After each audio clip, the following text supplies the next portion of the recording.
Yo, welcome back to the house where we talk news, celebrities, and hot topics. I'm super excited because I want to go ahead and talk about what's happening around the world, or in this country at least. Listen, the cable news networks are going down. This country is going down. Y'all voted in Agent Orange, whatever his name is. I mean, it's a mess. Elon Musk is ruining the world. He's ruining social media. Y'all keep buying those cars. No, listen, it's a whole hot mess, and I want to talk about it. So, CNN, I haven't really been watching CNN. Whole election cycle, I've been tuning into CNN, MSNBC, every blue moon, Fox News to see what those idiots are saying. And y'all know I'm obsessed with the politics and the presidential race and things like that. And I found it interesting because all election night, my TV was glued to CNN and MSNBC, and I really could not stay on CNN because I just kind of feel like Abby Phillips, Caitlin Collins, Jake Tapper, okay, Chris Wallace, No, I mean, Chris Wallace is okay. Caitlin Collins is okay, but like a lot of those people, I just kind of feel like this network has gone down, down, down. This ain't Texas. This network has gone down. It's not keeping my attention. I can't watch it no more. I don't know. I just feel like I don't like the anchors. I don't like this new, like, let's both sides everything that they do on CNN. It's just annoying to me. Both sides aren't the same. And so to equate them, I just kind of feel like it's silly to me. That's just me. Maybe I'm biased because I'm a Democrat, but listen, that's neither here nor there. MSNBC, I enjoy a little bit more because they're just a bit more straight. They don't both sides things. And again, I think I'm liberal on most things, so maybe I'm biased. Okay. But it's funny. As soon as Kamala Harris lost, they just started tearing apart her campaign. Just a few days prior to the election, they said that it was a near flawless, perfect campaign. Not near flawless, but basically like she had a great start. She had a great ending. She had a great message. She had a contrasting message, this and a third. Right? They were trashing Trump's campaign. And I'm talking about MSNBC, the network that I prefer. They said that Donald Trump's campaign was a mess. Okay. How he ran his shit was a mess, and how Kamala Harris ran her shit was great. That's basically what they said. I'm paraphrasing. As soon as she lost, they were like, she didn't do this, she didn't do that, she didn't. And I was like, wait a minute. Where was the criticism of her campaign, MSNBC, before she lost? I was so confused at the situation. I'm like, oh, okay. Ain't watched CNN nor what is it called, MSNBC since. And apparently a lot of folks aren't. Massive layoffs coming soon. CNN to sack hundreds of people, including top stars, due to dismal election ratings. CNN is reportedly facing significant layoffs as part of a major restructuring effort, which is actually aimed at reviving its struggling reputation following disappointing U.S. presidential election ratings, reported by Daily Mail. According to a report from Puck, CNN executives are planning to cut hundreds of jobs, which will significantly or specifically affect the production staff, while on the other hand, on-air talent might also see some major changes. It's interesting because they say this is a part of a major restructuring. If y'all been following my channel and y'all really watch me, y'all have known that I have followed them or talked about them getting rid of Chris Cuomo and Don Lemon and some of the other girls onto the network, and how they were laying everybody off, and they got rid of HLN, which was their sister network. Or I don't know if they got rid of HLN, but they got rid of all HLN original programming, which basically means nothing comes on that channel anymore, if the channel even exists anymore.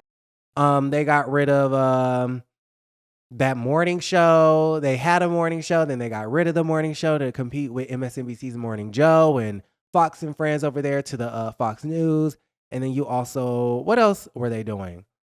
Oh, y'all, If you've ever been to downtown Atlanta, y'all know the CNN building. Yeah, that's done. Okay, the iconic CNN building, which has been there since I have been alive, it's over. It's done. Okay, I believe their headquarters is in Techwood, somewhere in Midtown, Georgia Tech area, right? So they've been going through this restructuring era for a while now. And I think a part of it is, one, the ratings, two, they're struggling, obviously, and three, they really are trying to make this effort to be more, what is it, nonpartisan or non-biased, or they really want to both sides everything. They really want to attract conservative viewerships, okay? They'll say that they want to lean more center, but I think they want to lean more right. Just my opinion, right? And y'all, it's not only CNN, it's also MSNBC. Daily Beast says MSNBC ratings plummet as Democrats grow weary. MSNBC's ratings cratered on Thursday after a particularly high election night, signaling a potential mood shift for viewers in political coverage following Kamala Harris's loss. Okay, so what they're saying is that election night was fine, but I guess a lot of liberals, which of course is the MSNBC base, were sickened to their stomachs by the election outcome, and more sickened to their stomachs that the anchors on there totally switched their tune after Kamala Harris lost. Okay. It says, following Kamala Harris's loss, MSNBC eclipsed CNN on election night for the first time ever, pulling 6 million viewers to CNN's 5.1. By Thursday, MSNBC had cut their viewers to only 600,000, while CNN had just over 400,000. Wow. It was a 54% shed for MSNBC and 30% decrease for CNN compared to this time last year. Fox News continued to dominate cable news with 10.3 million viewers on election night and 2.6 the following day. MSNBC 6, CNN 5, damn CNN, and Fox News 10 million viewers. Child, they just paid, didn't they just pay that, what's them people? Remember they were going after the polling company, the polling machine company, and they had to pay out like $800 million, almost $1 billion. I believe it was like $747 million, something like that. Fox News said, yeah, we'll give them $1 billion. Okay, because we're getting 10 million viewers a night, bitch. Wow. Anyways, very interesting situation. So let me know if you guys are watching cable news. I haven't been watching it. I'm upset with MSNBC. The coverage is ass as of late. But y'all let me know how y'all feel about the situation. Listen, speaking of the girlies dropping off of cable news, the girlies are also dropping off of X, formerly known as Twitter, which has been taken over by billionaire Tesla owner Elon Musk, the guy that created an America PAC, a super PAC, raised up $200 million, or probably just paid for it out of pocket, $200 million to help Donald Trump win in that misinformation campaign that they had on X. Well, that platform, a lot of people are leaving that platform, right? The Guardian, British news publisher, The Guardian, I did a story on this earlier for the Jasmine brand. The Guardian is gone. They don't want to be on X. They're saying that it's a place that, misinformation can flourish on, and hate speech. And they're citing, conspiracy theories and racism, right? Then you also have Don Lemon, done quit the X today as well. Hi, everyone. I have loved connecting with all of you on Twitter and then on X for all of these years. But it's time for me to leave the platform. I once believed that it was a place for honest debate and discussion, transparency and free speech. But I now feel it does not serve that purpose.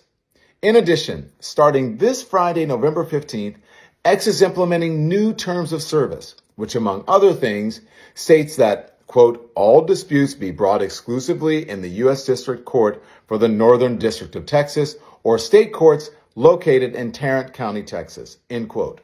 The full terms of service can be found on my written statement or on the X website.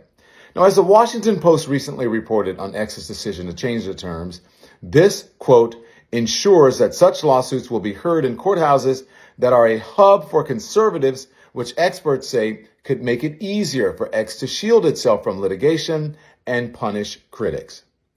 I think that speaks for itself.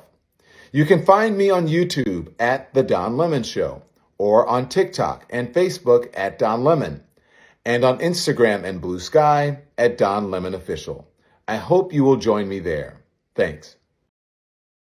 Okay. Speaking of Elon Musk, he and Vivek Ramaswamy will lead the new Department of Government Efficiency in the Trump administration coming up in January.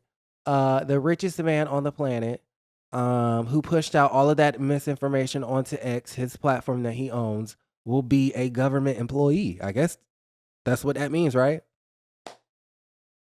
I'm trying to figure out, what is the Department of Efficiency? Hold on. It says Department of Government Efficiency is intended to dismantle bureaucracy, cut regulations, and restructure agencies. Cut regulations. Like regulations on businesses, corporations, not small businesses, but big corporations like Tesla. Interesting. Interesting. Just a few years ago, you guys, Elon Musk and Donald Trump hated each other. This is what Donald Trump had said onto the what is that? Truth Social. When Elon Musk came to the White House asking me for help on all of his many subsidized projects, whether it's electric cars that don't drive long enough, driverless cars that crash, or rocket ships to nowhere, without which subsidies he'd be worthless, and telling me how he was a big Trump fan and Republican, I could have said, drop to your knees and beg, and he would have done it. Around that same time, Elon Musk also tweeted, hold on, let me put that up too.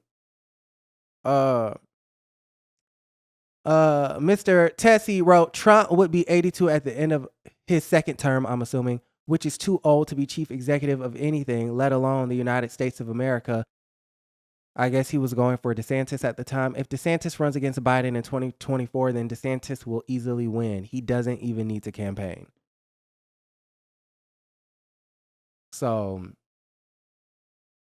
Donald Trump was calling Elon Musk's businesses worthless without government subsidies, and Musk was saying how Donald Trump is too old. He's a grandpa. He needs to sit down. He needs to shut up. He needs to be in a nursing home. And now they're lovey-dovey. They're washing each other's backs. Okay, they done made up. It's giving Dr. Wendy to you, sweetie, and Jizzy, the last lady of Potomac, one half of Barely Reasonable and Evil. It's given when Dr. Wendy was in that van and she was talking about marry, fuck, kill. I would fuck Jizzy. Did y'all always have a crush on each other? I'm just a bit confused at the situation. Listen, government corruption is about to go up by 100%. But this is what the people wanted, so I'm just going to sit back, relax, and enjoy the show. Y'all let me know how y'all feel about everything in the comments down below. Like the video, subscribe to the channel, and don't forget to create a great day. Bye.